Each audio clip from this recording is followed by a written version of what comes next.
If there's one thing conservatives love to do, it's to play the victim. And they do a really good job of pretending that they are the ones that are the actual victims here in the United States.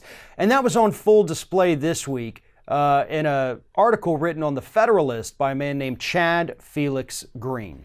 Now, according to Mr. Green, conservatives in the United States are actually more stigmatized, more oppressed than gay people.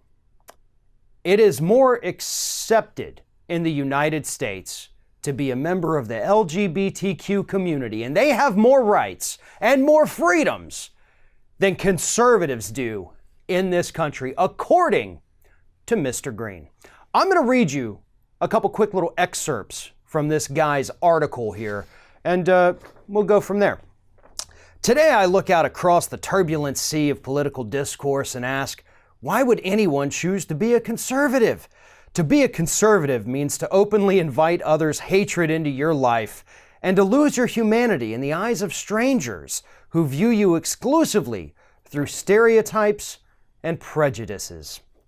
To be a conservative means to be forced to choose when to speak and when to remain silent, since offending someone on the left, even mildly or by accident, is a social battle you may not be able to win. To be conservative means to be marginalized, suppressed and dehumanized, bullied into hesitating to speak out. What the hell is he talking about? I mean, look, there's 1,000 different ways that you can deconstruct this article and point out all of the fallacies and talk about why he's wrong about so many issues. But I think the person who did it best, and she managed to do it in one single tweet, was Sarah Silverman. Here is what she tweeted in response to this guy's article.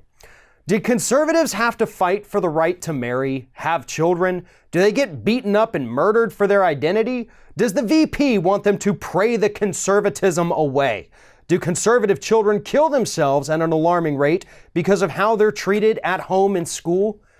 That, to me, is the best possible response to this particular nonsensical article. To say that conservatives are more oppressed than any member of the LGBTQ community is absolutely insane. And this person, this Chad Felix Green, admits that he came out when he was in high school. And so he's gone through that kind of oppression. And yet somehow today he thinks conservatives are going through so much worse than that. And part of the thing he goes on to talk about in this article here is because a lot of the oppression comes from the fact that everybody wants to lump people like Milo Yiannopoulos in with all conservatives. All conservatives are Yiannopoulos. I don't think people are doing that, but I do think Yiannopoulos pretty much sums up conservatism for you. Not to mention the fact that if you embrace hatred, you damn well better be prepared to get a healthy dose of hatred back at you in return. Because here's what it means to be a conservative in the United States today. It means that you're in favor of letting corporations poison average American citizens. People going about their daily lives, doing nothing wrong, consuming corporate toxins that'll give them cancer, that'll mess up their children's brains, destroy their reproductive abilities. That's what conservatism means. And it means that through killing regulations. It also means killing the planet because you would rather deny the existence of climate change to benefit your wealthy donors. It also means you're totally cool with locking immigrant children up in cages and then sending them off to immigration court without a lawyer. That's what conservatives stand for today. They stand for endless wars. They stand for a bloated military budget. They stand for repealing a healthcare law that's helped more than 20 million people in this country get healthcare coverage that otherwise would have been denied. So I'm sorry if you feel a little oppressed or sad that people aren't quite nice to you. Look at the policies that your party is pushing, and you show me one. Seriously, show me a single conservative Republican policy that benefits people, not corporations. You can't find one. So yeah, people are probably a little touchy about that subject. When you continuously put the rights of corporations over the rights of human beings, you're gonna get a little bit of backlash for that.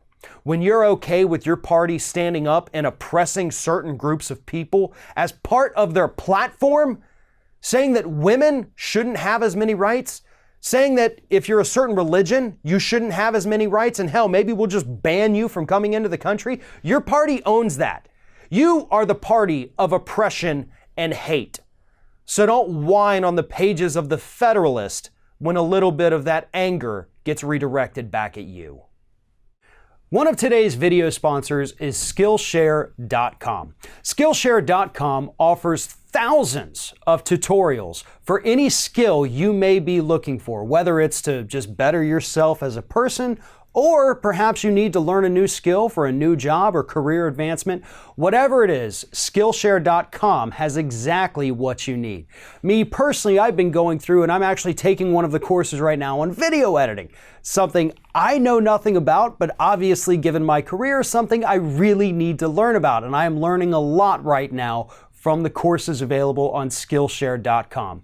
And as an added bonus, if you follow the custom URL on the screen right now, there's also a link to it in the description of this video, skl.sh/ROF.